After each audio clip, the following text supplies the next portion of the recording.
আসসালামু আলাইকুম। পাকিস্তানের সঙ্গে টেস্টের আগে যদি মিরপুর শেরেবাংলা ক্রিকেট স্টেডিয়ামে স্পিন ট্র্যাক বানাতে চায় টিম ম্যানেজমেন্ট, তাহলে শিওর শট ধরা খাবে। এটা একদম কথাটা লিখে নেন। যদি স্পিন ট্র্যাকে খেলা হয়, সাজিদ খান আর নওমান আলীকে বাংলাদেশের ব্যাটসম্যানরা খেলতে পারবেন না। মানে যেটা চিন্তা করে বাংলাদেশ হয়তোবা স্পিন ট্র্যাক বানাতে চাইবে, সেটা একদম হিতে বিপরীত হবে। এবং সাজিদ খান, নওমান আলী যে লেভেলের বোলিংটা করেন, স্পিন কন্ডিশন পেলে যে ধরনের বোলিংটা তারা করবেন, বাংলাদেশের ব্যাটসম্যানদের টেস্ট ব্যাটিং যে টেকনিক, সেটা কিন্তু কমপ্লিমেন্ট করে না যে ওই মাপের বোলিংয়ের এগেনস্টে ওই রকম কন্ডিশনে বাংলাদেশের ব্যাটসম্যানরা বেস্ট পসিবল ডিসপ্লেটা দেখাতে পারবে। এটা আপনি আমার কথাটাকে যেভাবেই নেন না কেন, আমি রিয়েলিটির কথাটা বলছি। যদি স্পিনিং ট্র্যাক বানায় বাংলাদেশ, অর্থাৎ টিম ম্যানেজমেন্ট স্পিনিং ট্র্যাক চেলে, সেক্ষেত্রে আলটিমেটলি নিজেরাই নিজেদের জালে ফাঁসবে এবং ধরা খাবে। একটু পরিসংখ্যানের আলোকে কথা বলতে চাই আমার এই তত্ত্বটাকে জাস্টিফাই করার জন্য। বাংলাদেশ ইন রিসেন্ট টাইমস, আমি গত 5 বছরের পরিসংখ্যান যদি দেখি, তাহলে নিউজিল্যান্ডের সঙ্গে সিলেটে টেস্ট জিতেছে, জিতে এসে ওই সিরিজেই তারা আবার নিউজিল্যান্ডের সঙ্গে মিরপুরে টেস্ট হেরেছে। শ্রীলঙ্কার সঙ্গে চট্টগ্রামে টেস্ট ড্র করেছে, চট্টগ্রামে টেস্ট ড্র করে মিরপুরে এসে টেস্ট হেরেছে। সাউথ আফ্রিকার সঙ্গে মিরপুরে বাংলাদেশ টেস্ট হেরেছে। ইভেন আপনি যদি চিন্তা করে দেখেন, তাহলে ওই টেস্ট সাইকেলে বাংলাদেশ পাকিস্তানের সঙ্গে মিরপুরে টেস্ট হেরেছে, এরপর রাওয়ালপিন্ডিতে গিয়ে বাংলাদেশ টেস্ট জিতেছে।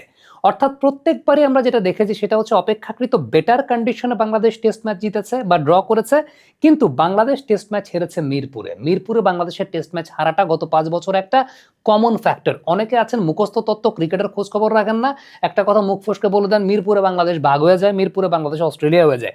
এটা ভাই হইতো, সেটা 2015-16 সালে। আপনি যদি গত 5 বছরে চিন্তা করেন, গত 5 বছরে বাংলাদেশ জাতীয় ক্রিকেট দল শুধুমাত্র আয়ারল্যান্ড এবং জিম্বাবুয়ে ছাড়া মিরপুরে কারোর সঙ্গে টেস্ট ম্যাচ জিতে নাই, কারোর সঙ্গে টেস্ট ম্যাচ ড্র করে নাই। উল্টো অন্যান্য ভেন্যুতে টেস্ট ম্যাচ জিতে এবং ড্র করে এসে ওই সিরিজেই তারা মিরপুরে এসে টেস্ট ম্যাচ হেরেছে।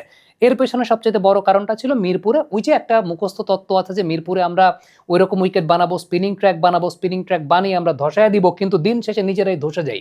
5+ স্টার রেটিং প্রাপ্ত দেশের সর্বোচ্চ বিদ্যুৎ সাশ্রয়ী ওয়ালটন এসি স্মার্ট কমফোর্ট এখন নেক্সট লেভেলে। নিজেরা ধসে যায় কেন? কারণটা হচ্ছে আমাদের ব্যাটিং সত্যিকারের অর্থে ওই কন্ডিশনে ব্যাটিং করার মতো যে স্কিলটা থাকা প্রয়োজন, সেই স্কিলটাকে আসলে কমপ্লিমেন্ট করে না। এখন আপনি কথাটাকে যেভাবেই নেন না কেন, দিস ইজ দ্য রিয়েলিটি। হ্যাঁ, আমাদের ব্যাটসম্যানদের জন্য আমরা কিছুটা প্রোভাইড করতে পারি if the wicket is better, এবং সেই সঙ্গে উই হ্যাভ টু রিয়েলাইজ যে বর্তমান সময় আমাদের স্ট্রেংথের জায়গাটা আসলে কোথায়।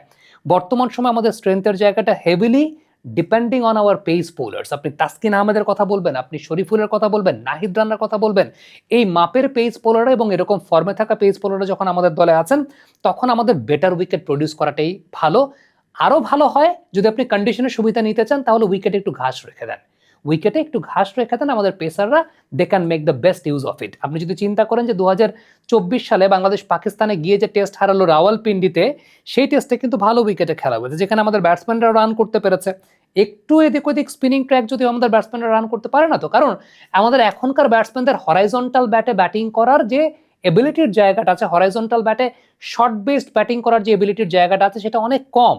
তারা ভার্টিক্যাল ব্যাটে ডিফেন্ড করতে গিয়ে ওইরকম টার্নিং উইকেটে আসলে বল ব্যাটে লাগাতে পারে না ঠিকঠাক মতো, কারণ ওই সমস্ত উইকেটে আপনাকে অনেকটা বেশি হরাইজন্টাল ব্যাটে, হরাইজন্টাল ক্রিকেট ব্যাটে শর্টস খেলতে হয়, যেটা আমাদের সাকিব আল হাসান, তামিম ইকবাল, মুশফিকুর রহিমরা অনেক বেশি মাত্রায় প্রমিনেন্ট ছিলেন। হ্যাঁ, Mushfiqur Rahim still is there, তাও মুশফিকুর রহিমের অনেক ভালনারেবিলিটি অনেক সময় সমস্ত উইকেটে দেখা যায়, বাট সাকিব আল হাসান বা তামিম ইকবাল তারা এই সমস্ত উইকেটে সবসময় অনেক বেটার ব্যাটিং করে দিয়ে গেছেন।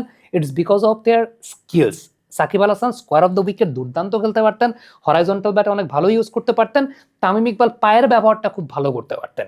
সো এই জায়গাটা আমার কাছে ব্যক্তিগতভাবে মনে হয় যে বাংলাদেশের ব্যাটসম্যানদের অ্যাপার্ট ফ্রম মুশফিকুর রহিমের কথাটা বলতে হবে, apart from Mushfiqur Rahim, side shot খেলার এবিলিটির জায়গাটা বা সাইড শট খেলার স্কিলের জায়গাটা ওই সমস্ত উইকেটে আসলে আর কারোরই নাই। সো আলটিমেটলি বাংলাদেশ যদি চিন্তা করে যে আমরা আসলে স্পিনিং ট্র্যাক বানাবো, স্পিনিং ট্র্যাক বানিয়ে আমরা পাকিস্তানকে ধসিয়ে দিব, ভাই সাজিদ খান আর নওমান আলী বসে আছে আপনাকে ধসায় দেওয়ার জন্য, এবং তারা আলটিমেটলি সেই জায়গাটা অপেক্ষা করছে যে আপনি এই ভুলটা যখন করবেন, সাজিদ খান আর নওমান আলী একদম ধসায় দিবে। এবং টু বি ভেরি অনেস্ট, আপনাকে এই পরিসংখ্যানগত আলোচনাগুলো অবশ্যই টিম ম্যানেজমেন্টের মাথায় রাখতে হবে, এবং মাথায় রেখে সেই অনুযায়ী নির্দেশনার জায়গাটা দিতে হবে। আরেকটা বিষয় উল্লেখ করি, সেটা হচ্ছে টনি হেমিং, যিনি কিন্তু 2024 সালে পাকিস্তানের যে রাওয়ালপিন্ডিতে সিরিজটা হয়েছিল, সেই সিরিজের উইকেট কিন্তু টনি হেমিং বানিয়েছিলেন। এই সিরিজের উইকেটও টনি হেমিং বানাচ্ছেন।